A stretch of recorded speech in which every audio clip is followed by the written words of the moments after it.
அதில் குரானில் அல்லாஹ் என்ன சொல்கிறான்? ருக்கு செய்யுங்க. ஹியாம் இருக்குது, எந்திரிச்சு குரானில் இருக்கிற தொழுகை நான் சொல்கிறேன். அதனால தான் தொழுகையுடைய ஃபர்லுகள், தொழுகையுடைய சுன்னத்துகள் கேள்விப்பட்டிருக்கீங்களா? பட்டது இல்லையா? ஆ, தொழுகையுடைய ஃபர்லுனா தொழுகையை சொல்லலை. என்ன சுபு 2 அதை சொல்லலை நான். எப்படி வந்து இதுக்கு வந்து நான் ஒழுவுக்கு செய்கிறேன்.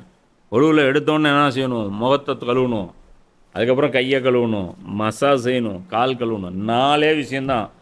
ஒழு வந்து ஒன்று சரியாக போச்சு. ஆனால் ஒழுவுடைய சுன்னத்து என்ன? இது வரைக்கும் முதல்ல கை கழுவணும், அதுக்கப்புறம் வாய்க்கும் மூக்குக்கும் தண்ணி செலுத்தணும். இதெல்லாம் சுன்னத்து, புரியுதா? ஆனால் அது ஃபர்லு கிடையாது.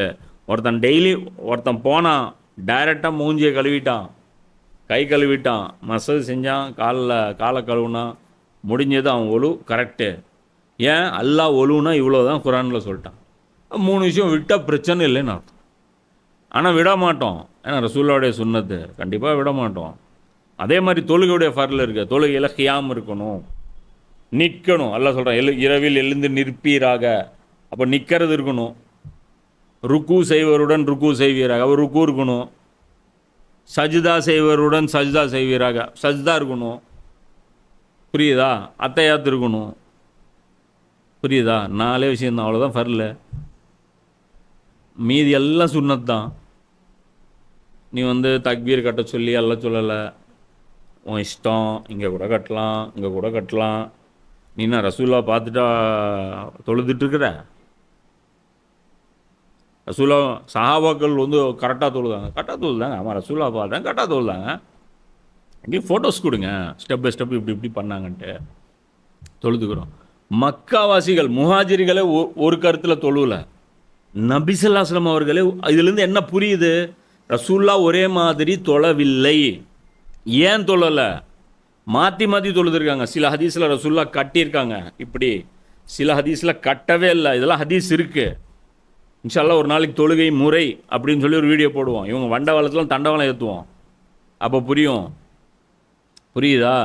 சில இடங்களில் ரசூல்லா கையை உயர்த்தியிருக்காங்க, சில இடங்களில் உயர்த்தலை. சில இடங்களில் ருக்குவில் முட்டியில் கை வச்சுருக்காங்க, சில இடங்களில் வேறு மாதிரி வச்சுருக்காங்க.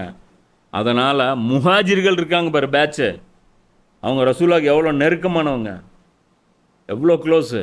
அவங்களுடைய தொழுகையை ஒருத்தருடைய ஒரு ஹதீஸ் அறிவிப்பில் எடுத்துப்பார். இவர் ஒன்று சொல்லியிருப்பார், அவர் ஒன்று சொல்லியிருப்பார். அப்போ என்ன அர்த்தம்? ரசூல்லா இப்படியும் தொழுதுருக்காங்க, அப்படின்னு தொழுதுருக்காங்க. அதே தான் குரான். நான் சொன்னேன்ல, குரான் 7 மெத்தடில் ஓதப்படுதுன்ட்டு. ஏன் மெத்தட்? ரசூல்லா ஈஸி பண்ணிட்டு போனாங்க, இது ஒரு மேட்ரு இல்லை அப்படின்ட்டு. ஹஜ்ஜுக்கும் போயிட்டு அதே மாதிரி தான். ஒருத்தர் வர்றாரு, ஐயோ நான் மொட்டை அடிக்கணும் முன்னாடி கல்லை எரிஞ்சிட்டேன். ரசூல்லா சொல்கிறேன், பரவாயில்ல போ.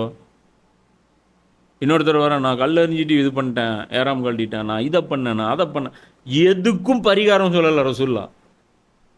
ஓகே ஓகே ஓகே ஓகே ஓகேங்கிறாங்க. ஆலிஸ் எல்லாமே ஓகே தாங்கிறாங்க. என்ன மேட்ரு? இங்கே வந்தில அதே போதும் போப்பா. இப்போ நம்மளை என்ன பண்ணுவாங்க? நக்கல் பண்ணுவாங்க. பார்த்தீங்களா, அஜுக்கு போயான், அங்கே வந்தாலே போதுமா, இவன் இப்படி இந்த பைத்தியக்காரன் இப்படி சொல்கிறான்.